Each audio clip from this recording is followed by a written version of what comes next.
નમસ્કાર, મની મેનેજરના આ ખાસ એપિસોડમાં હું પ્રીતિ દલાલ આપનું સ્વાગત કરું છું. 12 વર્ષથી સીએનબીસી બજાર આપ સૌને સતત સમૃદ્ધિ સર્જન માટે અવિરત માહિતી આપી રહ્યું છે અને આપને ગર્વ છે કે ફાઇનાન્શિયલ અવેરનેસ લાવવા માટે અમે ઘણા સફળ પણ થયા છે અને માટે જ 12 વર્ષની આ સફળતાની ઉજવણી કરવાની આપણી જે થીમ પણ છે એ છે સમૃદ્ધિનું મુકામ, એટલે કે વેલ્થ ડેસ્ટિનેશન સીએનબીસી બજાર. અને આ ઉજવણી માટે આજે આ મની મેનેજર ટાઉન હોલ શોનું આયોજન પણ કરવામાં આવ્યું છે. તો સ્વાગત કરીએ ફૂલ સર્કલ ફાઇનાન્શિયલ પ્લાનર્સ અને એડવાઇઝર્સના કલ્પેશ આશરનું, ટ્રુઆન્સા વેલ્થના ફાઉન્ડર કીર્તન શાહનું અને પ્રોમોર ફિનટેકના ડિરેક્ટર નિશા સંઘવીનું અને સાથે જ મારા સહયોગી ઓફકોર્સ ઝરણા અલકંટી પણ છે અને સાથે જે મેઇન જોડાયા છે આપણો છે ઓડિયન્સ છે જે કરશે સવાલો નિષ્ણાંતો સાથે. તો કલ્પેશભાઈ, કીર્તન અને તમારું ઘણું સ્વાગત છે નિશા, અને ઓફકોર્સ ઓડિયન્સનું પણ ઘણું સ્વાગત છે કારણ કે આ મોટી ઉજવણી છે, રાઈટ? 12 વર્ષ, મને એમ જ થયું કે 12 વર્ષ તો હજી હમણાં શરૂઆત થઈ રહી છે એવું લાગે છે, પણ 12 વર્ષ આટલા બધા અમે કાઢી નાખ્યા પણ લાગતું નથી. પણ જે મની મેનેજરનો સ્પેશિયલી શો છે એમાંથી હું પણ ઓલમોસ્ટ 12 વર્ષથી કનેક્ટેડ છું ને એટલે જ આપણે ઘણા બધા શો કર્યા છે અને અવેરનેસ આપણે આપી છે. 12 વર્ષ તમારા માટે કેવા રહ્યા સીએનબીસી બજાર સાથે? અને ઓફકોર્સ જે ઇકોનોમીમાં તો આપણે ઘણા બધા ટર્મોઇલ જોયા છે. Thank you Pritiben. અને સૌથી પહેલાં તો સીએનબીસી બજારના બધા પ્રેક્ષકોને અને તમને અને આપણા બધાને congratulations on this 12-year journey. અને લાઈક યુ સેડ કે મને પણ લગભગ ઓલમોસ્ટ 12 વર્ષ જ સીએનબીસી બજાર સાથે એસોસિએટ થયા છે અને એક લર્નિંગ એક્સપિરિયન્સ રહ્યું છે. લોકોને જેટલી આપણી જાણકારી આપવાની આપણને એક જે ઈચ્છા હોય છે એની સાથે આપણે ઘણું શીખીએ છીએ પણ. ઇટ ઇઝ નોટ ઓલવેઝ આપણે જેમ કહીએ કે એક વન સાઇડેડ પ્રોસેસ. તો આપણે જેટલું બોલીએ એની પહેલાં આપણે રિસર્ચ કરી કે આપણે જે બોલીએ સાચું હોય અને એના માટે આપણી પણ સેલ્ફ ડેવલપમેન્ટ થતી હોય છે. અને જેમ આપણે કહીએ કે આપણી કેપિટલ માર્કેટ્સ છે કે બીજા લોકો જે આપણા કલીગ્સ છે એ લોકો પાસેથી પણ આપણે બહુ જ શીખીએ છીએ. So it has been a learning curve. અને જે એટમોસ્ફિયર સીએનબીસી બજારનું છે, જે પેનલિસ્ટ રહ્યા છે, જે વ્યુઅર્સનો જે એક રિસ્પોન્સ મળ્યો છે, anchors, team, I think it's like ઓલું એક સ્લોગન મેં વાંચેલું, coming home too. So it's like coming home to CNBC Bazaar જેવું જ છે. અને ક્યારે પણ આપણે અહીંયા શોઝ મેં કર્યા છે, ઇટ હેઝ નેવર ફેલ્ટ કે કંઈ અલગ કરી રહ્યા છે. એવું જ લાગે છે કે આપણે ઓફિસમાં જ આવીએ છીએ અને આપણા લોકો સાથે વાત કરીએ છીએ. સો બહુ જ કેઝ્યુઅલ બટ બહુ જ ઇમ્પોર્ટન્ટ એટમોસ્ફિયર રહ્યો છે. અને આ 12 વર્ષની જર્ની શ્યોરલી બધા કહેશે કે ઇન્ડિયન માર્કેટ્સ માટે પણ એક બહુ જ વોલેટાઇલ પીરિયડ રહ્યો છે. સુખ દુઃખ બધું જોયું છે. અને એમાંથી આપણા ફાઇનાન્સીસ આપણે કેવી રીતે પર્સનલ અવેરનેસ સાથે આગળ વધારવા, આઈ થિંક એ જ એક મુહિમ રહી છે. અને જે સ્લોગન તમે આપ્યો છે, આઈ થિંક દેટ્સ અપ્રોપ્રિએટ કે સમૃદ્ધિનું મુકામ કેમ પહોંચી શકાય. But I think it is a journey. અને આ 12 નહીં, હજી આઈ થિંક 24 અને 36 વર્ષની જર્ની બાકી છે. જી, તો હજી તો શરૂઆત છે એમ કહી શકાય. એબ્સોલ્યુટલી. પણ કીર્તન, તમારો કેવો એક્સપિરિયન્સ રહ્યો છે આઈ થિંક સીએનબીસી બજાર સાથે? સૌથી પહેલાં તો બધાને કોંગ્રેચ્યુલેશન્સ. આઈ થિંક મારું એમના કરતાં જરા ઉલટું છે. મારે તો તમારે લોકોને થેન્ક યુ કહેવાનું છે કે તમે મને ઓપોર્ચ્યુનિટી આપી કે હું આટલા મોટા પ્લેટફોર્મ પર આવી શક્યો ને મારા વ્યૂઝ શેર કરી શક્યો. મને એમ લાગે છે કે છેલ્લા 12 વર્ષ તો ડેફિનેટલી આઈ થિંક જેણે પણ અગર ઇન્વેસ્ટેડ રહ્યા છે માર્કેટમાં, એ બે વસ્તુ ડેફિનેટલી શીખા છે મારા હિસાબે. સૌથી પહેલાં કે શોર્ટ ટર્મમાં પૈસા નથી બનતા, અને સેકન્ડ લોંગ ટર્મમાં પૈસા બનશે પણ તમે ઇન્વેસ્ટેડ રહેશો તો જ બનશે. I think A simple message છે જેટલા પણ લોકો લોંગ ટર્મ ઇન્વેસ્ટિંગ કરે છે એ લોકો માટે, કે 2020 જેવો પણ એટમોસ્ફિયર આવશે, 2024થી 2026નો પણ આવશે, પણ સાથે સાથે 2021થી 2024માં જે રેલી આવેલી એ પણ જોવા મળશે. પણ એ ત્રણેય ફેઝમાં તમે બનીને રહેશો તો જ પૈસા બનશે. આઈ થિંક જે બધા લોકો, આઈ થિંક અમારા સિવાય પણ જેટલા પણ લોકો, બીજા લોકો આ પ્લેટફોર્મ પર આવે છે, આઈ એમ શ્યોર બધા લોંગ ટર્મ ઇન્વેસ્ટિંગનું જ ડિસ્કશન કરતા હશે. તો આના કરતાં વધારે ડેટા પોઈન્ટ નથી મારા હિસાબે. ફ્રુક્ટિફાઈ કરવા માટે કે તમે લોંગ ટર્મ ઇન્વેસ્ટિંગમાં જ પૈસા બનાવી શકતો, શોર્ટ ટર્મમાં કોઈના પૈસા નથી બનતા. જે એ એકદમ સાચી વાત કહી, કારણ કે લોંગ ટર્મમાં જ તમારા પૈસા બને છે અને એ જ સમજાવવાની અમે કોશિશ ઓલવેઝ કરતા હોઈએ છીએ.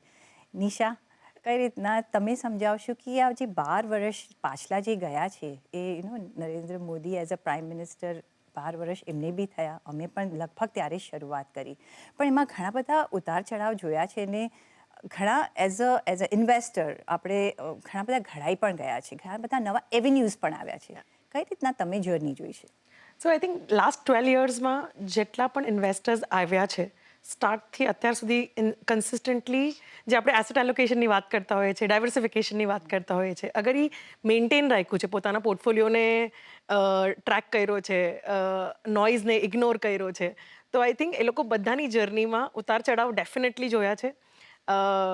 અને ઓવરઓલ વેલ્થ ક્રિએશનની જર્ની જે આપણે કહીએ છીએ ને કે long term, I think we all as experts also believe that, right, કે આપણે અગર કોઈનો ડેટા કોઈનો પણ પિકઅપ કરીને જોઈએ લાસ્ટ 12 યર્સનો, ઇફ પર્સન હેઝ ઇન્વેસ્ટેડ, તો ઇવન ટર્મોઇલ ટાઈમમાં portfolio has delivered returns. Absolutely. એટલે કહેવાનો મતલબ એ જ છે કે માર્કેટ ગમે તેવું હોય, ઉપર હોય નીચે હોય, તમે જો ઇન્વેસ્ટેડ રહેશો, ડિસિપ્લિનમાં રહેશો, તો તમને માર્કેટ ઓલવેઝ તમને રિવોર્ડ્સ આપશે ને આપશે. જો તમે ગભરાઈ ગયા તો પછી તમારા માટે માર્કેટ છે નહીં. પણ કલ્પેશભાઈ, ઘણું બધું અમે બી શીખ્યા છે. જર્ની અમારી ઓલવેઝ શીખવાની રહી છે અને હજી પણ લાગે છે કે અમે એટલું બધું શીખ્યા નથી. સો ઇટ્સ વાસ્ટ એ છે. આજે આપણી સાથે દર્શકો પણ ઘણા બધા છે, કારણ કે બધાના મનમાં સવાલ હોય છે. જેવી રીતના મને કોઈ ડિફિકલ્ટી હોય તો હું તમને ફોન કરું કે ભાઈ આ શું છે, મને સમજ નથી પડતી, કઈ રીતના આપણે કરવાનું છે. એમના નિવેશમાં જો દર્શકો ઉપર આવે ને એમનો જે પોર્ટફોલિયો છે ફ્લરિશ થાય, એનાથી બિગેસ્ટ રિવોર્ડ અમારા માટે નથી. તો આજે ઘણા બધા દર્શકો આવ્યા છે. ઝરનાબેન પણ છે. Jharnaben of course producer of the show છે અને એન્કરિંગ પણ કરે છે. તમે CNBC બજારના પ્લેટફોર્મ પર જોયું જ છે. ઝરના, કઈ રીતના આપણે શરૂઆત, ઘણા બધા દર્શકોના સવાલ પણ આવી ગયા છે. ઘણા બધા દર્શકોના સવાલ છે, આપણે શરૂઆત કરીએ. પહેલો સવાલ કોણ પૂછવાનું છે? જુલેશભાઈ. જુલેશભાઈ પહેલો સવાલ પૂછશે. જી જુલેશભાઈ, આપનો સવાલ. Thank you Jharnaben. અને મારું નામ જુલેશ છે, હું મુંબઈથી જ છું. અને મારો સવાલ એ છે કે આજની તારીખમાં સોશિયલ મીડિયાનો ઇન્ફ્લુઅન્સ એટલો બધો વધી ગયો છે અને AI પણ જે બૂમ આવી રહી છે, એના હિસાબે આપણું જે લોકોનું ઇન્વેસ્ટમેન્ટ કરવાની જે શક્તિ છે એ વિચારવા માટે એ લોકો વિચારતા નથી અને ઇન્વેસ્ટમેન્ટ કરી દે છે. જ્યારે કે મારું માનવું એમ છે કે જ્યારે ઇન્વેસ્ટમેન્ટ તમે કરો, તમારે ત્યારે પોતાને જ સવાલ પૂછવા જોઈએ કે હું આટલો મોટો મારો અગર પૈસો રોકી રહ્યો છું, તો મારું ઇન્વેસ્ટમેન્ટ લાંબા ગાળામાં કેટલું મને રિટર્ન આપશે, એમાં કેટલું કોસ્ટ લાગશે, કે એમાં કેટલી મારું રિસ્ક ઇન્વોલ્વ છે, કે એમાં હું જે ફંડમાં ઇન્વેસ્ટ કરી રહ્યો છું એ મારું ફંડ રેગ્યુલેટેડ ફંડ છે કે નહીં. તો તમે મને થોડુંક ઇન્સાઇટ આપો કે ભાઈ આગળ જઈને હું અગર ઇન્વેસ્ટમેન્ટ કરું છું તો આ બધા ફેક્ટર્સનું મોટિવેશન મને કઈ રીતે મળી શકે કે હું લાંબા ગાળામાં મારો પૈસો સારો એવો વધી શકે. એ તો કોઈ ગેરંટી નથી આપવાનું, પણ તો બી અગર તમે મને એક સલાહ આપી શકો તો એ મારી માટે સારું રહેશે.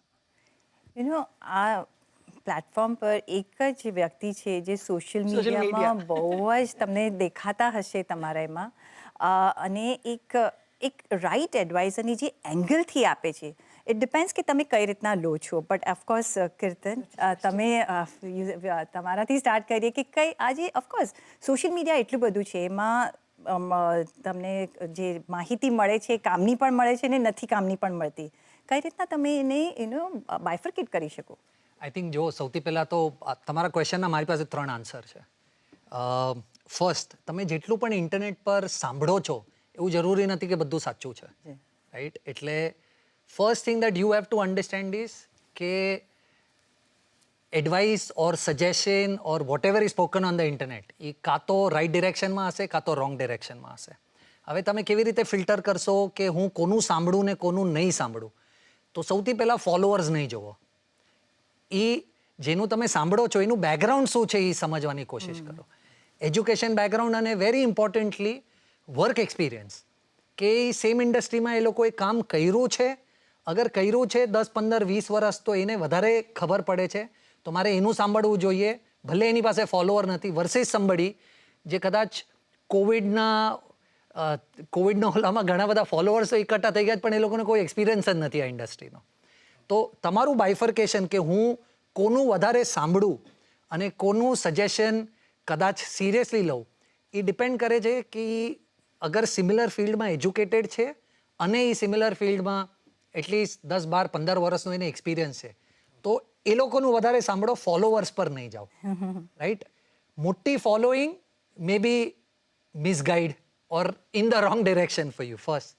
સેકન્ડ, તમે ક્યારે પણ ઇન્વેસ્ટમેન્ટનું વિચારો છો ને, મારા જેવો કોઈ પણ તમને ઇન્ટરનેટ પર કાંઈ પણ કહે છે ને એ સમજીને ઇન્વેસ્ટમેન્ટ નહીં કરો. કારણ કે હું તો બહુ જેનરિક વાત કરું છું. તમારું પર્સનલ ફાઇનાન્સ બહુ અલગ છે વર્સિસ હું જે ઇન્ટરનેટ પર કહેવા માંગુ છું. તો હું કદાચ એમ કહું છું કે ગોલ્ડ આજે સારું લાગે છે, ગોલ્ડમાં નિવેશ કરી નાખો, પણ એ એડવાઇસ તમારી માટે રાઈટ છે કે નહીં એ મને નથી ખબર. કારણ કે મને ખબર જ નથી તમારું બેકગ્રાઉન્ડ શું છે, રિસ્ક પ્રોફાઇલ શું છે, કેટલા ટાઈમ માટે તમે ઇન્વેસ્ટ કરવાનો છો, તમારી પાસે ગોલ્ડ છે પણ કે નથી તમારા પોર્ટફોલિયોમાં. એટલે તમે ઇન્ટરનેટ પર જે સાંભળો છો ને, ઇવન ફ્રોમ સમબડી જેની પાસે એક્સપિરિયન્સ છે એને ખબર છે, પણ એ તમારી માટે કેટલું રેલિવન્ટ છે એ સેકન્ડ સ્ટેજ છે જે તમારે ફિગર આઉટ કરવાનો છે. તો અગર તમે કરી શકતા હોય તો ગ્રેટ, નહીતર તમે કોઈની હેલ્પ લો જે તમને હેલ્પ કરી શકે માર્કેટમાં જે ચાલે છે એને તમારી માટે રિલેટ કરવા માટે. સો સેકન્ડ ઇઝ કાં તો તમે કરી શકો તો ગ્રેટ તમે કરો, નહીતર તમે કોઈની હેલ્પ લો. અને ત્રીજું તમારો મુદ્દો હતો મારા હિસાબે એ કે હું પૈસા કેવી રીતે બનાવું લોંગ ટર્મમાં. Look, you will only B able to make money in my opinion અગર તમે ઇન્વેસ્ટેડ રહેશો તો. કારણ કે તમે પહેલી બે વસ્તુ બરાબર કરી છે ને તો તમારું એસેટ એલોકેશન પણ બરાબર હશે, તમારું ઇન્વેસ્ટમેન્ટ રાઈટ જગા ઉપર પણ હશે, પણ એમાં તમે રિટર્ન બનાવી શકો છો કે નહીં એ તમારી ઉપર ડિપેન્ડ કરે છે. કારણ કે એની માટે તમારે ઇન્વેસ્ટેડ રહેવું પડશે. એક્સિસ મ્યુચ્યુઅલ ફંડ કન્ટિન્યુઅસલી છે ને દર 1-2 વર્ષે એક રિપોર્ટ નીકાળે છે જેમાં એક ટ્રેન્ડ બહુ જ કોમન છે કે એક ફંડે અગર 12% રિટર્ન નીકાળ્યું છે ને તો એવરેજ ઇન્વેસ્ટરે 8 જ નીકાળ્યું છે. કેમ? કારણ કે એવરેજ ઇન્વેસ્ટર ફંડની સાયકલ સુધી રહ્યો જ નથી, એ વચમાં જ નીકળી ગયો છે.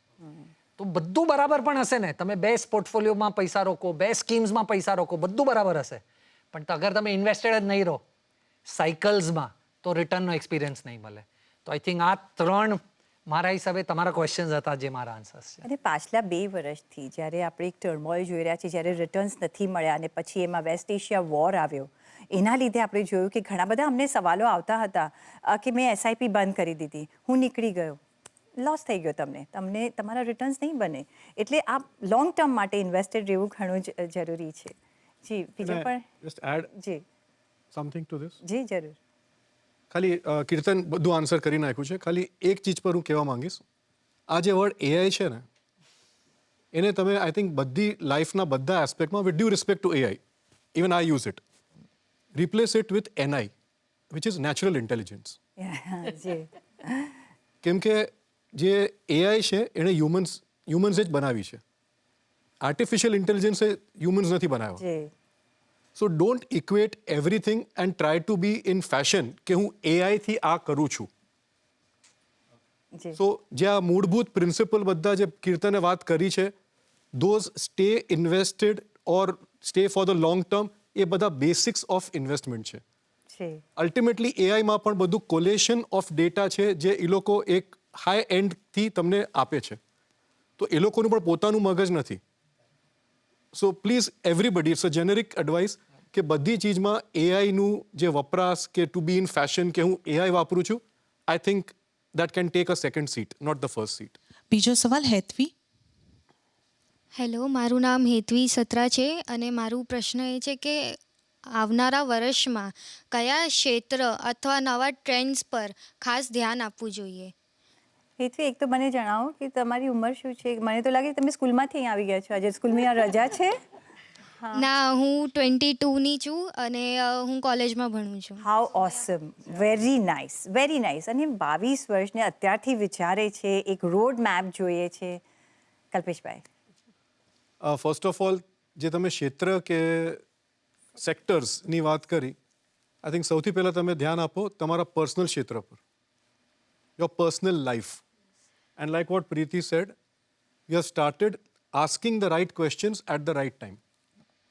તો આ એજ પર 22ની એજ પર if you are asking this questions અને તમારા જો એક કહીએ ને એક જર્ની હમણાંથી જો તમે આઈ થિંક સ્ટ્રોંગ રાખશો ને, you will B in a complete different positive field by the age of 50. Let me assure you that much.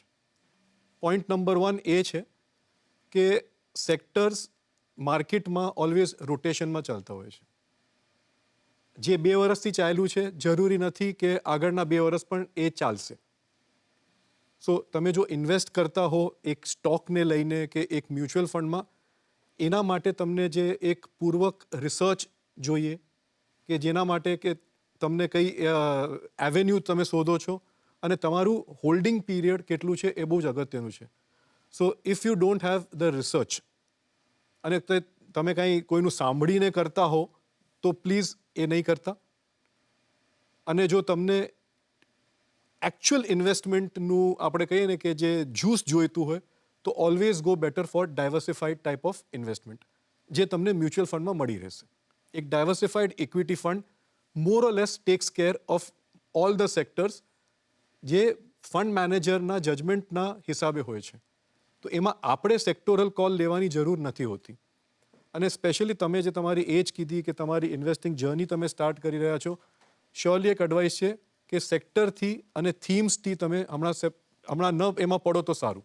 તો કલ્પેશભાઈ, એની શરૂઆત કરવી હોય નાની છે, કઈ રીતના કરે? કારણ કે અને એવું પણ નથી હોતું કે ભાઈ મારે આટલા બધા પૈસા કરવા પડશે. આપણે 250, 250ની છોટી એસઆઈપીથી પણ શરૂઆત કરી છે. પરફેક્ટ. કઈ કેટેગરી ઓફ ફંડથી એની શરૂઆત કરવી જોઈએ? એઝ સિમ્પલ એઝ તમે સૌથી પહેલાં જો તમારા પહેલા પગલાં હોય, ધ ફર્સ્ટ સ્ટેપ્સ જે આપણે કહેવાય, start with a balanced advantage fund in mutual funds. એમાં તમને ખબર પડશે કે તમે લગભગ 60%, 65% ઇક્વિટીમાં છો, 30-35% ડેટમાં છો, માર્કેટ કેવી રીતે બિહેવ કરે છે. અને ઓન ધ અધર હેન્ડ કે દાખલા તરીકે હું 250ની અમાઉન્ટ વધારીને 500 કરું છું, કે 250ની જગ્યાએ તમે 500ની એસઆઈપી કરો, 250 રૂપિયા બેલેન્સ્ડ એડવાન્ટેજ ફંડમાં નાખો અને બીજા 250 રૂપિયા તમે સ્મોલ કેપમાં નાખો. એમાં જુઓ કે કેટલો તફાવત આવે છે તમારા રિટર્ન્સમાં. અને આઈ એમ શ્યોર 500 રૂપિયાથી તમારી જિંદગી બદલાઈને જ જવાની. બટ તમને આઈડિયા આવી જશે કે બંનેમાં કેટલો ફરક છે, બંનેની મૂવમેન્ટ્સમાં. તમે ઓલરેડી જર્ની સ્ટાર્ટ કરી ચૂક્યા છો? Very good. સો એ માટે તમે એક એવી ડાયવર્સિફાઈડ એક બેલેન્સ એડવાન્ટેજ ફંડ લઈ લો અને એક સ્મોલ કેપ પણ લો, તો તમને ખબર પડશે કે રિસ્ક કેટલું હોય છે. અને બંને ચીજોને જેમ કીર્તને કીધું, કન્ટિન્યુ કરતા વચમાંથી અટકાવતા નહીં. અને એસઆઈપીની આપણે કહીએ ને કે મજા કે ફીચર્સ એ જ છે કે તમે તમારી ત્રેવડ પ્રમાણે ઇન્વેસ્ટ કરી શકો છો. તમારી રાતની ઊંઘ નહીં વહી જાય જો તમે એસઆઈપી તમારી આપણે કહીએ ને કે એક ફિક્સ્ડ અમાઉન્ટ નહીં હોય તો. You will be able to sleep well. That is a fun of SIP. જી, તો હવે આપણા એક યંગેસ્ટ આપણો એક ક્વેશ્ચન લીધો આપણા વ્યુઅર્સનો, અને હવે થોડા સિનિયર સિટીઝનના પણ સવાલ છે. આગળ મીના દેસાઈનો પ્રશ્ન. હું મીના દેસાઈ. મારો સવાલ છે, તમારા શોમાં હું ઘણીવાર જોઉં છું કે વસિયતનામું કરવું જોઈએ.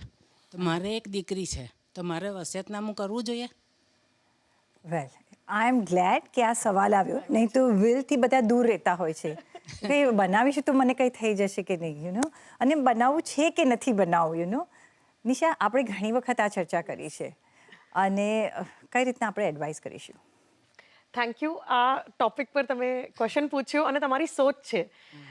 વિલ એક એવું ઇમ્પોર્ટન્ટ ડોક્યુમેન્ટ છે જે તમને વારસદાર, તમે કીધું કે તમારી એક જ દીકરી છે, પણ ટ્રાન્ઝિશન જે થાય આફ્ટર ડેથ એસેટ્સની એ ઇઝીલી નથી થતી. અગર વિલ હોય છે તો ઇટ ટેક્સ લેસર ટાઈમ અને લેસર એફર્ટ્સ જેને ક્લેમ કરવું છે, રાઈટ? તો will as a document, specially આપણા ગુજરાતી કમ્યુનિટીઝમાં, અગર દીકરો કે દીકરી પૂછે છે કે મમ્મી પપ્પા તમે વિલ લખી છે, તો આપણો ઇમેજિનેશન એવું છે કે મારા મરવાની રાહ જોઈએ છે તું, રાઈટ? એવું સોચ આવે છે. તો વિલ ઇઝ કે તમે જેટલી મહેનતથી પૈસા કમાવીને એને આપણે ઇન્વેસ્ટ કર્યા, તો એ પૈસા તમે કેટલા ઇઝીલી તમારા નેક્સ્ટ જનરેશનને ટ્રાન્સફર કરી શકો છો. એટલે એ વિલ એક ઇમ્પોર્ટન્ટ ડોક્યુમેન્ટ થાય છે. 3 ટાઈપની જેનરિક વિલ હોય છે. એક છે કે તમે એક નોર્મલ પેપર પર લખી અને તમારે કઈ વસ્તુ કોને આપવી છે તમે એ લખી દો, ઇટ્સ અ વિલ, અને 2 લોકો વિટનેસ છે જે તમારા બ્લડ રિલેશન નથી, તો નોર્મલ પેપર પર 2 લોકો વિટનેસ કરશે અને તમે સહી કરશો, તો ઇટ ઇઝ અ વિલ. અગર તમને લાગે છે કે કોઈ કોન્ટેસ્ટ કરી શકે છે, તો તમે એને એક સ્ટેપ વધારી શકો છો કે તમે એક પેપર પર સ્ટેમ્પ પેપર પર એને તમારા સ્ટેટના હિસાબેથી તમે લખી શકો છો કે તમને કઈ વસ્તુ કોને આપવી છે, અને બે લોકો વિટનેસ કરશે અને એને નોટરાઇઝ કરશે. That is also a will. અને અગર તમને એવું લાગે કે તમારે જયા પછી હજી પણ બહુ બધા લોકો એને ચેલેન્જ કરી શકે છે, તો તમે એને રજીસ્ટર કરાવો. તો રજિસ્ટ્રાર ઓફિસમાં જઈને બે વિટનેસ સાથે એ ડોક્યુમેન્ટ જે છે એ વિલ બની જાય છે. એક વસ્તુ જ્યારે આપણે રજીસ્ટર કરે છે એ યાદ રાખવી પડશે કે એ વિલ જ્યારે તમે ચેન્જ કરવા માંગો છો તો એમાં તમારે પાછી રજિસ્ટર પાસે જવું પડે છે. તો I think these are 3 simple ways કે એક વિલ બની શકે છે. ઇટ્સ એન કેટલા એસેટ્સ છે બેંકમાં, ઇન્સ્યોરન્સમાં, મ્યુચ્યુઅલ ફંડ્સમાં, રિયલ એસ્ટેટમાં જે અનક્લેમ છે, કેમ કે આપણા એન્સેસ્ટર્સે વિલ જ નથી લખી અને પછી ફેમિલીમાં ઝઘડા છે અને લોકો એ ઝઘડામાં વર્ષો ને વર્ષો નીકળી જાય છે. ઓકે, તો આ એક સરસ સવાલ. અને આગળનો સવાલ મનીષાબેન નેઘાંધી. મારું નામ મનીષા નેઘાંધી છે. હું ક્વેશ્ચન પૂછવા માગું છું કે મારી પાસે જો થોડું અમાઉન્ટ હોય અને એફડીમાં મૂકેલું છે અત્યારે તો એને વધારે સારું રિટર્ન મેળવવા માટે શું કરી શકાય જે સેફ હોય? તમારી ઉંમર કેટલી હશે રાઉન્ડ અબાઉટ? 55. 55ની ઉંમર છે. અને બીજા તમારા રોકાણ હશે એવું અમે માનીને આગળ ચાલીએ. જી, શું એફડીમાં કેટલો પોર્શન રાખવો જોઈએ ડેટમાં એમની ઉંમર પ્રમાણે અને પ્લસ સિક્યોરિટી પ્રમાણે ને પ્લસ ઓફકોર્સ કેપિટલ અપ્રિસિએશન માટે કઈ રીતના ડિવિઝન હોવું જોઈએ? સો અગર તમારા જે બાકીના અસેટ્સ જે છે, અને તમે ફક્ત એફડીનો પ્રશ્ન પૂછ્યો છે, જો બાકીના અસેટ્સ તમારા ઇક્વિટીમાં હોય એક અસેટ એલોકેશનના પ્રમાણે, કે દાખલા તરીકે તમારી એજ પર તમે લગભગ 100 રૂપિયામાંથી લગભગ 60 રૂપિયા આજે ફિક્સ્ડ ઇન્કમમાં મૂક્યા હોય અને 40% કે 50% ઇક્વિટીમાં હોય, તો જે આપણે ફિક્સ્ડ ઇન્કમનું જે પ્રમાણ છે એમાંથી લગભગ 50% તમે હજી એફડીમાં મૂકી શકો, બટ બાકીના 50% તમે ડેટ ફંડ્સમાં જ નાખી શકો છો, ડેટ બેઝડ મ્યુચ્યુઅલ ફંડમાં. અને એમાં ફાયદો એ છે કે લગભગ જે એફડીનો વ્યાજ છે એનાથી ગેરંટીડ નહીં, બટ અપેક્ષા એ રખાય કે લગભગ તમને 1 થી 2% વધારે મળી શકે. Main advantage debt based mutual ફંડનો ઓવર એફડી જે છે એ છે ટેક્સનો ડેફરન્સ. ટેક્સ અવોઇડન્સ નથી, ટેક્સ ફ્રી નથી. મ્યુચ્યુઅલ ફંડમાં શું એક ફંડામેન્ટલ રૂલ છે કે તમે જ્યારે રિડીમ કરાવો, એટલે જ્યારે પૈસા તમારા કઢાવો મ્યુચ્યુઅલ ફંડમાંથી, ત્યારે જ તમને ટેક્સ લાગે છે. જ્યારે કે તમારી એફડી પર તમે 1 વર્ષની એફડી રાખો કે 6 મહિનાની રાખો કે 5 વર્ષની રાખો, તમને હર વર્ષે જે વ્યાજ લાગે છે એ તમારા ટેક્સ જે અમાઉન્ટ છે એમાં એડ થતો હોય છે અને એ તમને અચૂક ભરવો જ પડે છે. તો દાખલા તરીકે તમે એફડી અગર 5 વર્ષની મૂકી, તમે હર વર્ષે જે વ્યાજનો જે પ્રપોર્શન છે એ તમે ટેક્સ દાયક થઈ જાય છે. પણ મ્યુચ્યુઅલ ફંડમાં તમે 5 વર્ષ પણ પૈસા મૂકો, એમાં તમે 1 રૂપિયો પણ ટેક્સ નહીં ભરો જ્યાં સુધી તમે એ પૈસા કઢાવો નહીં ત્યાં સુધી. તો એ પૂંજી તમારી હાથમાં રહી શકે, એને આપણે ટેક્સ ડેફરન્સ કહીએ છીએ. બાકી મ્યુચ્યુઅલ ફંડમાં એડવાન્ટેજ એટલો હોઈ શકે કે તમે અપેક્ષા રાખી શકો કે એફડીથી વધારે પૈસા મળી શકે, બટ ફિક્સ્ડ નથી હોતા. ફિક્સ્ડ ડિપોઝિટનું નામ એટલા માટે છે કે તમારું વ્યાજ જે છે એ ફિક્સ્ડ હોય છે. જી, યસ. તો ફિક્સ ડિપોઝિટ એટલે જ કહેવાય છે ફિક્સ ડિપોઝિટ. આટલા તો તમને મળશે જ. પણ આપણે આગળ પણ ચર્ચા કરવાની છે, પણ મારે બ્રેક લેવાનો પણ સમય થઈ ગયો છે. તો અમે બ્રેક લઈશું અને પાછા ફરીશું ને આ જ સવાલ જવાબનો આપણે સિલસિલો ચાલુ રાખીશું. અમારી સાથે જોડાયેલા રહેજો.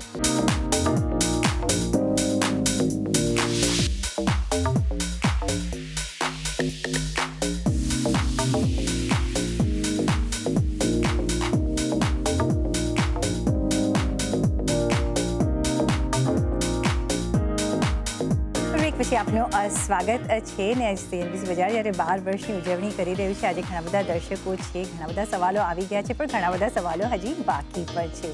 તો નેક્સ્ટ જે સવાલ આવી રહ્યો છે, આઈ થિંક ભૂપેન્દ્રભાઈ દેસાઈ તરફથી આવી રહ્યો છે. જી સર, સવાલ પૂછો આપનો. ભૂપેન્દ્ર દેસાઈ, મારો સવાલ છે કે અમારી પાસે જે બચત છે તે સિનિયર સિટીઝન સ્કીમમાં રોકેલી, પણ હવે 5 વર્ષ પહેલાં થઈ ગયા અને હવે 3 વર્ષ પણ પૂરા થવાના છે. તો હવે મારે એ બચતને ક્યાં રોકવી એ મારો સવાલ છે, કારણ કે બધી પ્રાઇવેટ બેન્કોમાં મૂકવામાં જોખમ રહેલું હોય છે. એટલે તો ક્યાં રોકવું તો કહો. જી, એટલે તમારું સિનિયર સિટીઝન સ્કીમમાં જ અત્યારના બધું રોકાણ છે સર?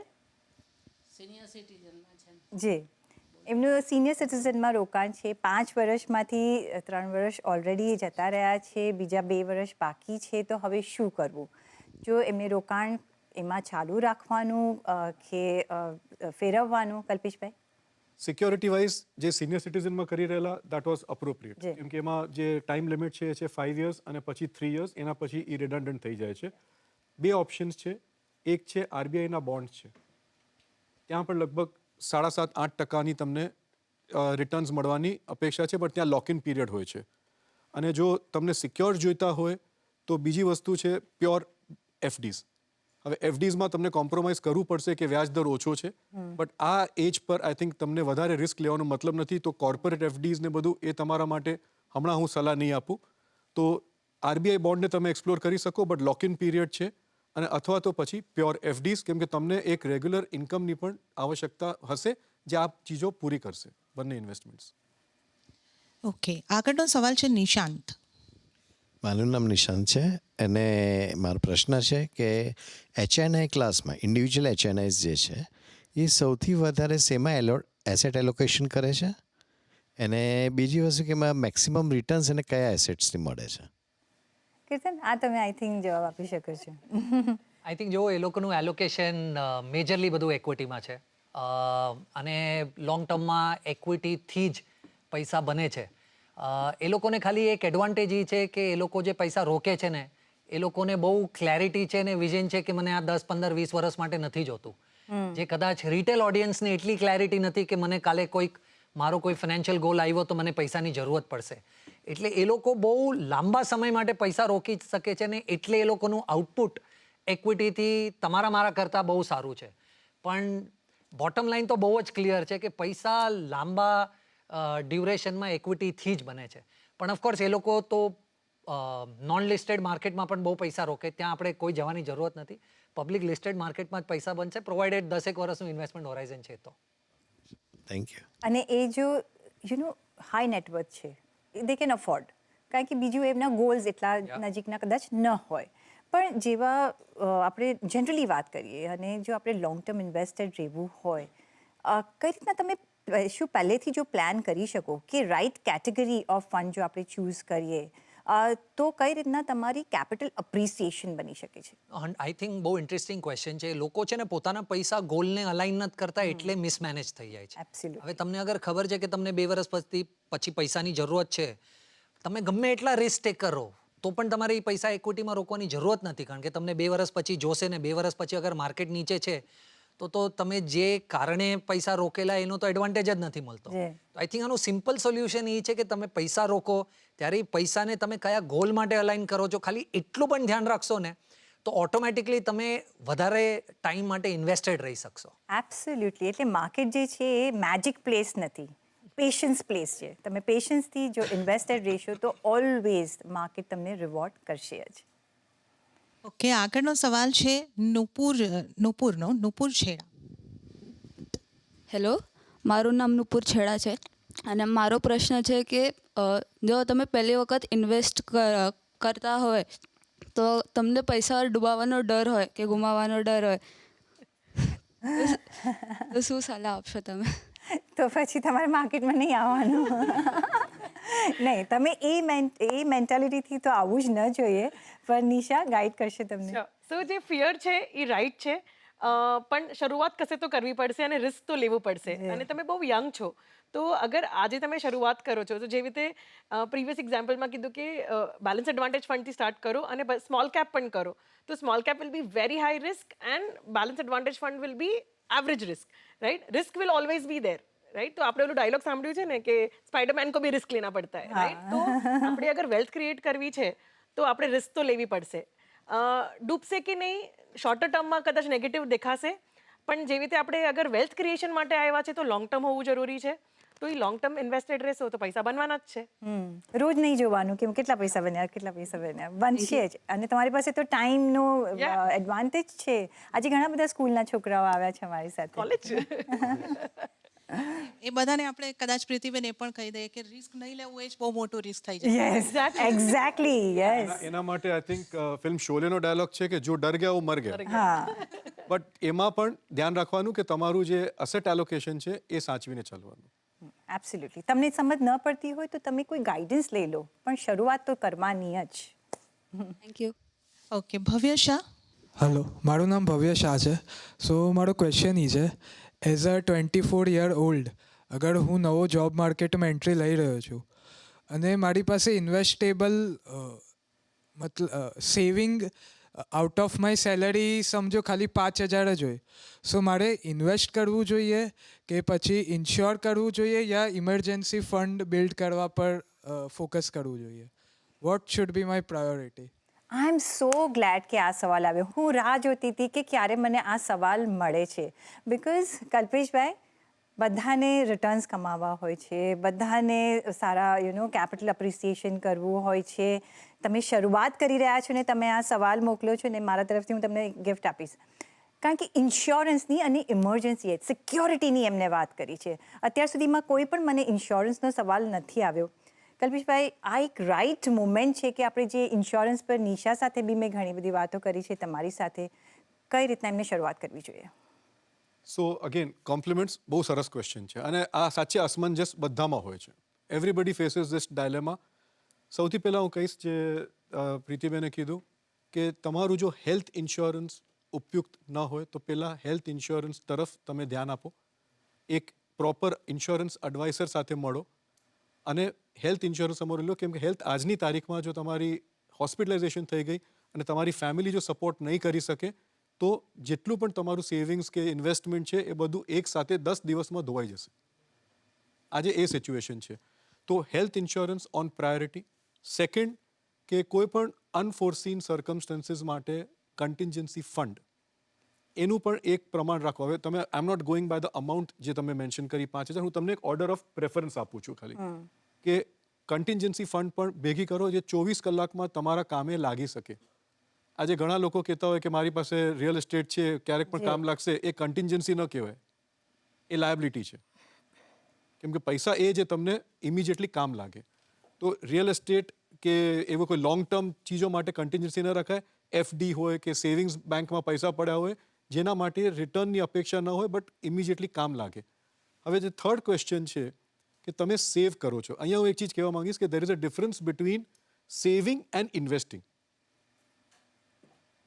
આપણે ઇંગ્લિશમાં હું કહેતો આવું છું કે saving is an emotion, investing is an art. એ ધ્યાન રાખજો કે હું સારું પૈસા બચાવું છું, કોંગ્રેચ્યુલેશન્સ, બટ નિવેશ સારી રીતે કરું છું એના માટે તમને એક આર્ટ હોવી જોઈએ. તો તમે ઇન્વેસ્ટ કરો, જરૂર કરો. અને એક સિમ્પલ ફંડામેન્ટલ છે કે આ બધા પેરામીટર્સ મળી જાય, લગભગ તમારી ઇન્કમની 20% યુ શુડ બી ઇન્વેસ્ટિંગ. તો આ એક તમે મોડેલ યાદ રાખો. I think you should be good. Kirtan, એક ક્વિક, કારણ કે શરૂઆત કરી રહ્યા છે, 5,000 રૂપિયા એમની પાસે મે બી મંથલી બચી રહ્યા છે. કઈ રીતના એ બિકોઝ તમે એમને ઇન્સ્યોરન્સ લેવું હોય તો હજી થોડું કોર્પસ ભેગું કરવું પડશે એટલીસ્ટ પ્રીમિયમ માટે, રાઈટ? અને જો ઇન્વેસ્ટેડ અમાઉન્ટ જે આપણે ડિસાઇડ કરતા હોય, શું ત્રણેય તમે 3 ભાગમાં કરશો? કારણ કે એમની ઇન્વેસ્ટમેન્ટ જર્ની બી શરૂ કરવી છે, ઇમરજન્સી ફંડ પણ ધીરે ધીરે ક્રિએટ કરવું છે, ઓવરનાઇટ નહીં થાય. અને ઓફકોર્સ એમને સિક્યોરિટી પોઈન્ટ ઓફ વ્યૂ કઈ રીતના કરવાનું? નો, ઇનફેક્ટ મારું થોટ પ્રોસેસ આ ટોપિકને લઈને બહુ ક્લિયર છે. મને એમ લાગે છે કે પહેલાં તમે ઇન્વેસ્ટ નહીં પણ કરો તો પણ ચાલશે, કાંઈ ફરક નથી પડતો. મેડિકલ ઇન્સ્યોરન્સ હોવું જ જોઈએ, it's a must have. Contingency plan rule બહુ સિમ્પલ છે, 6 મહિનાનો તો એટલીસ્ટ રાખો. તો અગર તમારો મહિનાનો ખર્ચો 20,000 રૂપિયા છે તો 6 મહિનાના હિસાબે એટલે 1,20,000 રૂપિયા તો એકઠા કરી જ લો ગમે તેમ કરીને. અને લોકો બહુ સ્ટાર્ટિંગમાં એડવાઇઝ નથી કરતા, પણ મને એમ લાગે ટર્મ ઇન્સ્યોરન્સ પણ હોવું બહુ જરૂરી છે. કારણ કે ઇન્ડિયામાં અનફોર્ચ્યુનેટલી તમે જ તમારા પેરેન્ટ્સના રિટાયરમેન્ટ પ્લાન છો. અનફોર્ચ્યુનેટ છે પણ ટ્રુ છે. આના પછી તમારી પાસે પૈસા બચે ને તો જ ઇન્વેસ્ટ કરો. એટલે ભલે ઇન્ટરનેટ પર હું તમને એમ કહીશ પહેલાં ઇન્વેસ્ટ કરો, પણ ફેક્ટ છે કે પહેલાં આ 3 વસ્તુ કરો ને બચે તો ઇન્વેસ્ટ કરજો. સિક્યોરિટી જો તમારી થઈ જશે તો પછી તમારે ઇન્વેસ્ટમેન્ટ જ કરવાનું છે. જી છે નવીન. આગળ મીત છેડા. હેલો, મારું નામ મીત છે અને મારું ક્વેશ્ચન એ છે કે સ્ટોક્સ અને mutual funds are like common, તો મને ફ્યુચર એન્ડ ઓપ્શન્સ વિશે જાણવું છે કે કેમ લોકો એનાથી એટલું ડરે છે એન્ડ કેમ એટલું ફેમસ નથી like stocks and mutual fund. આપણે તમે બી બહુ નાના લાગો છો. તમે શરૂઆત કરી છે નિવેશ કરવાની? હા, હું સ્ટોક્સ એન્ડ મ્યુચ્યુઅલ ફંડમાં કરું છું. જી કીર્તન? તમને લાગે છે કે મને ખબર પડે જ માર્કેટ થોડું તમારા કરતાં વધારે? હા, 2014માં હું બેંકરપ્ટ થઈ ગયો તો એફએનઓ કરતાં કરતાં. 2019માં પણ હું ફરીથી બેંકરપ્ટ થઈ ગયો તો એફએનઓ કરતાં કરતાં. અને હું તમને શો પર છું તો પણ કહું છું, હું તમને ગેરંટી આપું, તમે એફએનઓનું કોઈ પણ એક વસ્તુ મારી પાસે લઈને આવો, તમને જે લાગે કે બહુ કોમ્પ્લિકેટેડ છે ને આ તો મોટા મોટા માણસોને નથી આવડતું, એ શું છે હું તમને પ્રેક્ટિકલી સમજાવી શકીશ. તો મને બધું આવડે છે તો પણ હું 2 વાર ઝીરો થઈ ગયો છું.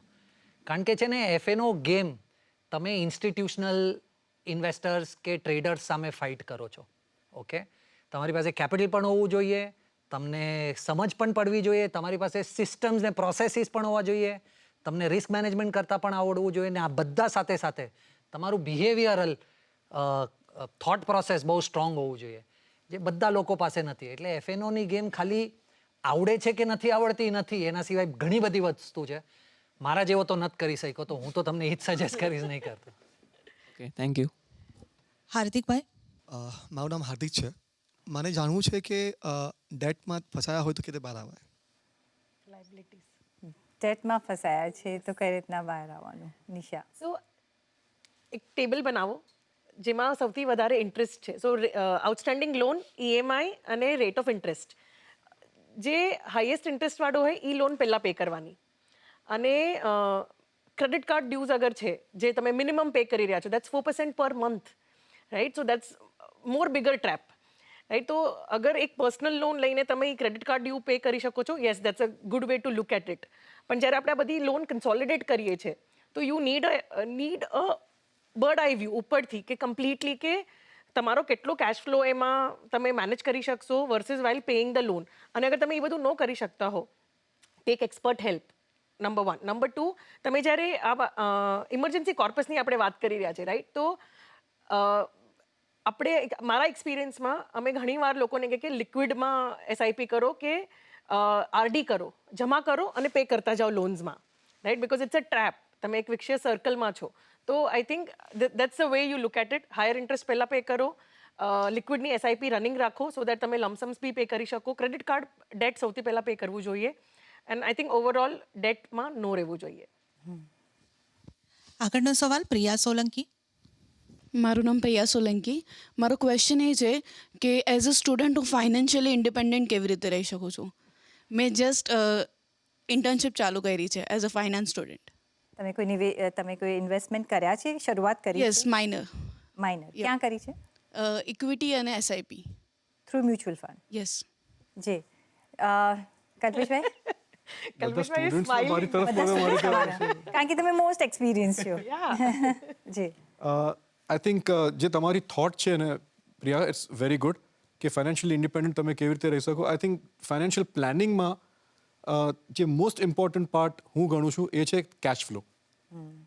સો તમારું જે પર્સનલ કેશ ફ્લો છે, હમણાં સ્વાભાવિક છે કે તમારી પાસે ઇન્કમ નથી, ઓકે, બટ એક્સપેન્સીસનું તમારી પાસે એક આખું હિસાબ છે.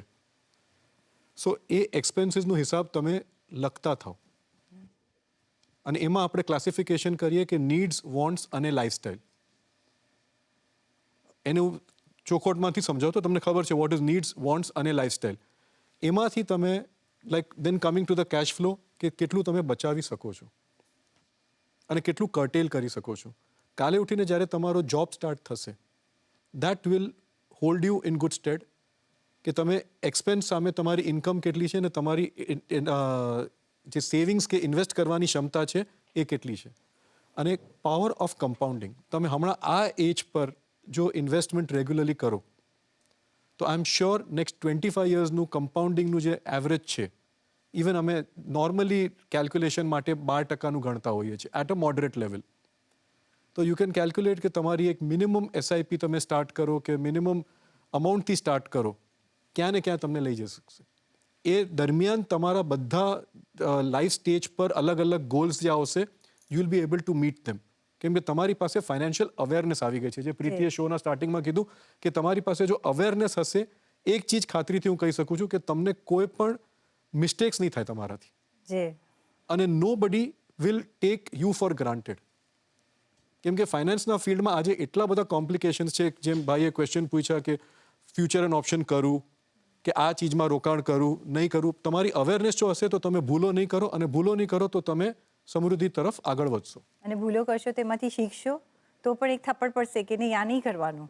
એટલે આ બધું જ એક લર્નિંગ પ્રોસેસ છે. તમે જો પોઝિટિવ રહો કે નેગેટિવ, તમને એના રિએક્શન્સ મળે, રિટર્ન્સ મળે, એક તમને બધું શીખવાડી જાય ભૂલ કરવાનો આ ટાઈમ છે. તમે You are young. can afford. Yes. અગર જો તમે 40-50ની એજ પર મોટી ફાઇનાન્શિયલ ભૂલો કરશો, તમારી પાસે યુટર્ન મારવાનો ટાઈમ નહીં રહે. કરેક્ટ, સાચી વાત છે. જી જણાવી. મનનભાઈ. હલો, મારું નામ મનન છે અને મારો પ્રશ્ન એમ છે કે આપણી જે ઇન્વેસ્ટિંગની જર્ની છે એ લોંગ ટર્મની છે. તો જ્યારે લોંગ ટર્મની જર્નીમાં એવા પ્રોબ્લેમ્સ આવે કે કોઈ અનફોર્સિન સર્કમસ્ટેન્સીસ આવે અને આપણું ફાઇનાન્શિયલ પ્લાન ફેલ થઈ જાય, તો પહેલાં એને પ્રિવેન્ટ કેવી રીતે કરવું, એના શું સ્ટેપ્સ હોઈ શકે, અને જો ફેલિયર આવે તો એનાથી ઓવરકમ કેવી રીતે થવું? લોંગ ટર્મ છે એટલે એવું નથી કે આપણે 10 વર્ષનું વિચાર તો 10 વર્ષ પછી આપણે ખોલીશું. આઈ થિંક એ તો નથી. આપણે ઓલવેઝ અમે કહેતા હોઈએ છીએ કે તમારો એવરી 3 મંથ્સ તમારે પોર્ટફોલિયો જોવાનું કે બધું જેમ કામ ચાલી રહ્યું છે કે નહીં. 6 મહિને જુઓ કે જેમ આપણને રિટર્ન્સ જોઈએ છે મળી રહ્યા છે કે નહીં, તો ક્વિકલી ફાસ્ટ ચેન્જ કરો. આઈ થિંક કીર્તન તમે સમજાવો કે you don't get married to the a particular category or a particular equity stock. No, I think એમના ક્વેશ્ચનનો આન્સર બહુ સિમ્પલ છે મારા હિસાબે. જ્યારે પણ તમે પૈસા રોકો છો, ઓકે, જેવી રીતે મેં એમને પણ આન્સર કર્યો, સૌથી પહેલાં તો તમે કન્ટિન્જન્સી ફંડ રાખો છો 6 મહિનાનું, તો ક્યારે પણ અગર તમને લાઈફમાં અનફોર્સીન ઇવેન્ટ આવે છે, રાઈટ, તો તમારી પાસે ઓલરેડી પૈસા છે જે તમારે પહેલાં યુઝ કરવા છે. હવે એના પછી સેકન્ડ મોસ્ટ ઇમ્પોર્ટન્ટ ઇઝ કે તમે જેટલા પણ ઇન્વેસ્ટમેન્ટ કર્યા છે ને, એ કોશિશ કરો કે એમાંથી વધારેથી વધારે ઇન્વેસ્ટમેન્ટ્સ લિક્વિડ છે. કારણ કે એ લિક્વિડ પૈસા જ તમને હેલ્પ આવશે. એટલે સે ફોર એક્ઝામ્પલ તમે એમ ઇન્વેસ્ટ કર્યું છે, એમ વિચારીને ઇન્વેસ્ટ કર્યું છે કે હું 10 વર્ષ માટે પૈસા રોકું છું, પણ કોઈ તમને 5મા વર્ષે ત્યાંથી પૈસા નિકાલવા માટે રોકતું નથી. તમને જરૂરત છે, તમે નિકાલી નાખો, રાઈટ. એટલે અગર તમે પૈસા લિક્વિડ રાખ્યા છે, અગર તમારી પાસે કન્ટિન્જન્સી પ્લાન છે, અને લાર્જલી અગર તમે તમારા પૈસા ગોલના હિસાબે રોક્યા છે, તો તમને પ્રોબ્લેમ આવશે જ નહીં. કારણ કે આઈ એમ શ્યોર તમારા શોર્ટ ટર્મ ગોલ પણ હશે જેની માટે તમે પૈસા રોક્યા હશે, ને એ પૈસા તમે ફિક્સ્ડ ઇન્કમમાં રોક્યા હશે. તો હવે તમને અગર પૈસાની એ ગોલની પહેલાં જરૂરત પડે તો તમારી પાસે ફિક્સ્ડ ઇન્કમમાં પૈસા છે નિકાલીને યુઝ કરવા માટે.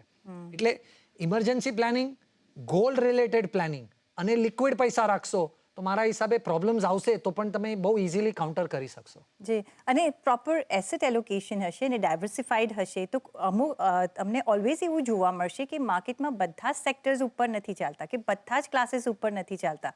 થોડું ઉપર નીચે તમારા પોર્ટફોલિયોમાં હોવું જોઈએ. That is a balance portfolio, અને that is the right way કે તમે નિવેશ કરી શકો. કારણ કે એક એસેટ ક્લાસ જો ન કામ કરે તો તમારું બીજું એસેટ ક્લાસ તો એ કામ કરે જ છે. હું પણ એક્સપર્ટ થઈ ગઈ છું.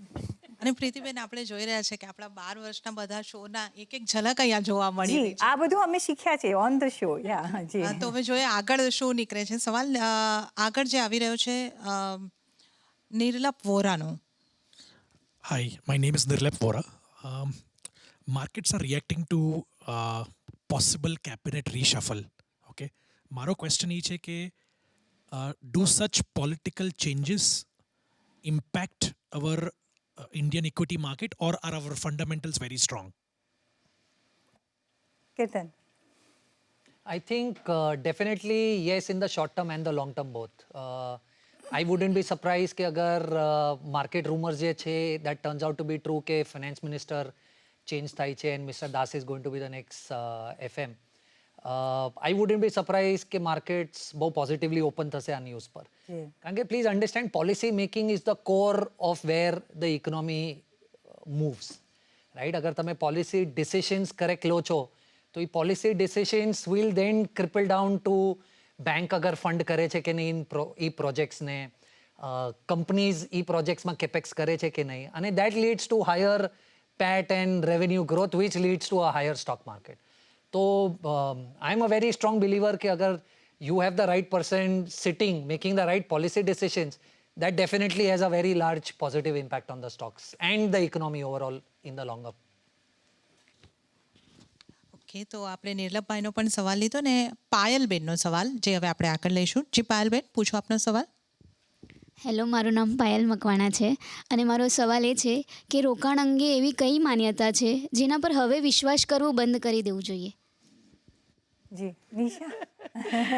આઈ થિંક એ એક મિથ છે.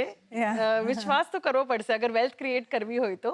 પણ આપણે આપણી એસેટ ક્લાસીસ અગર ધ્યાનમાં રાખીએ છીએ, આપણી રિસ્ક પ્રોફાઇલ, આપણો કેશ ફ્લો પ્લાન બરાબર કરીએ છીએ, તો આઈ થિંક એવું કંઈ નથી. પણ હા, લાસ્ટ 2 યર્સમાં પહેલાં કોઈ ઇન્વેસ્ટ કર્યું એના પૈસા હજી પણ નેગેટિવ છે, તો એની ઇક્વિટી પર ભરોસો ડેફિનેટલી ખતમ થઈ ગયો હશે.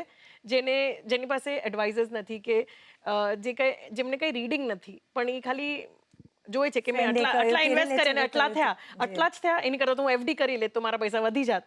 તો આઈ થિંક આ જે લાસ્ટ 2 યર્સ વાળા જે ઇન્વેસ્ટર્સ છે, યસ, એ લોકોની બિલીફ ઇક્વિટીમાં ખતમ થઈ ગઈ હશે. જી, એટલે જ અવેરનેસ, તમારી જાતને એડ્યુકેટ કરો તો તમને એટલીસ્ટ સાચું કે ખોટું એ તો તમને સમજ પડશે.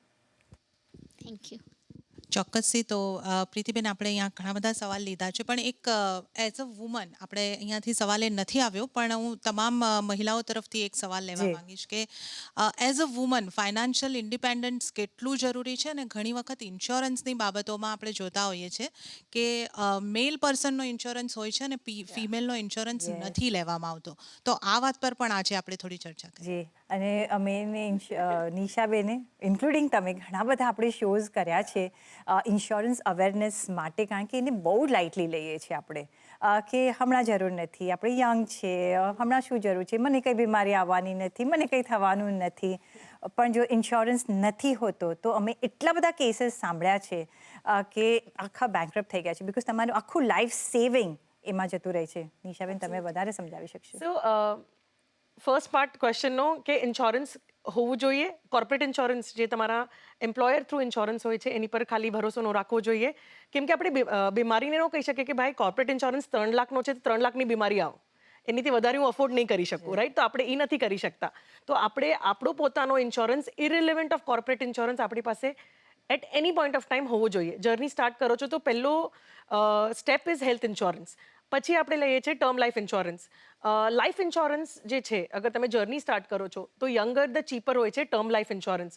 ઇટ્સ એબ્સોલ્યુટલી ઇક્વિવેલન્ટ ટુ કે આપણે વ્હીકલ ઇન્સ્યોરન્સ લીધો. હું 2 વ્હીલર ચલાવું છું, 4 વ્હીલર ચલાવું છું, આપણે ઇન્સ્યોરન્સ લઈએ છીએ. કેમ કે ગવર્મેન્ટ મેન્ડેટરી છે, તો આપણી લાઈફની કોઈ ગેરંટી જ નથી, એટલે આપણે એને વેલ્યુ જ નથી કરતા, રાઈટ? એટલે આપણે ટર્મ ઇન્સ્યોરન્સ નથી લેતા, કેમ કે એમાં કાંઈ રિટર્ન નથી આવવાનું એવો વિચાર હોય છે લોકોનો. But as an expert, if you ask me, term life insurance is the second step after health insurance. અને એ કેમ હોવો જોઈએ? કેમ કે અગર લાઈફની કોઈ ગેરંટી નથી, નહીં આપણે એક્સપાયરી ડેટ સાથે બોર્ન થયા છે, રાઈટ? તો અગર મને આજે કાંઈ થઈ ગયું તો મારી ઇન્કમ રિપ્લેસમેન્ટ મારા ફેમિલી માટે શું છે? એ એક ઇમ્પોર્ટન્ટ પ્રશ્ન છે. અને જે ઝરનાબેને ક્વેશ્ચન પૂછ્યો કે એક મહિલાની માટે કેટલું જરૂરી છે ટર્મ ઇન્સ્યોરન્સ હોવો. અગર હું ફેમિલીના ઇન્કમમાં કોન્ટ્રીબ્યુટ કરું છું, મારા ઇન્કમથી ફેમિલીને ફરક પડે છે, તો મારો ટર્મ ઇન્સ્યોરન્સ પણ હોવો જોઈએ.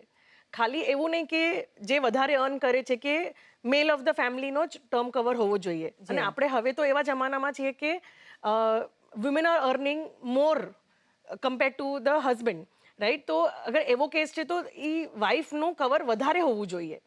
તો I think this is the second part. અને થર્ડ પાર્ટ તમારા ક્વેશ્ચનનો ફાઇનાન્શિયલ ઇન્ડિપેન્ડન્સ.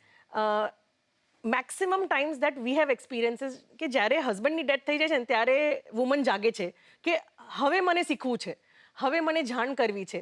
તો આઈ થિંક આપણે બધાએ as women, as I will not say કે નારી શક્તિ કે મહિલા મોરચા, but we all have to take oath today કે હવેથી હું ઇન્ટરેસ્ટ લઈશ. અને તમે પૂછો, સેમ પ્રશ્ન બીજી વાર પૂછો, ત્રીજી વાર પૂછો, તમે રીડ કરો.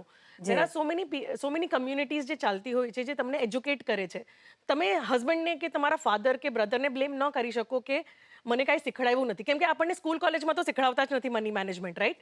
તો આપણે પોતે સ્ટેપ, અગર કોઈ રેસિપી જોવી હોય તો આપણે તરત યુટ્યુબ કરીએ છીએ, એઆઈ પાસે જઈએ છીએ. તો મની મેનેજમેન્ટ વુમન કેમ નથી લઈ શકતો એ સ્ટેન્ડર્ડ, રાઈટ? આપણે અને જ્યારે આપણે બધા કમાઈએ છીએ તો આપણું મની પણ મેનેજ કરવું જોઈએ, ને આપણી સિક્યોરિટી, આપણી હેલ્થ નહીં સારી રહે તો ફેમિલીનું શું થશે, આપણે નહીં રહીએ તો ફેમિલીનું શું થશે. એટલે બધાનો health insurance is the must. Term insurance જે પણ કમાવદાર વ્યક્તિ હોય, પછી એ મેલ હોય કે ફિમેલ હોય, ઇઝ અ મસ્ટ. આટલું એક બેઝિક તમે ધ્યાનમાં રાખશો તો I think you are done for the day.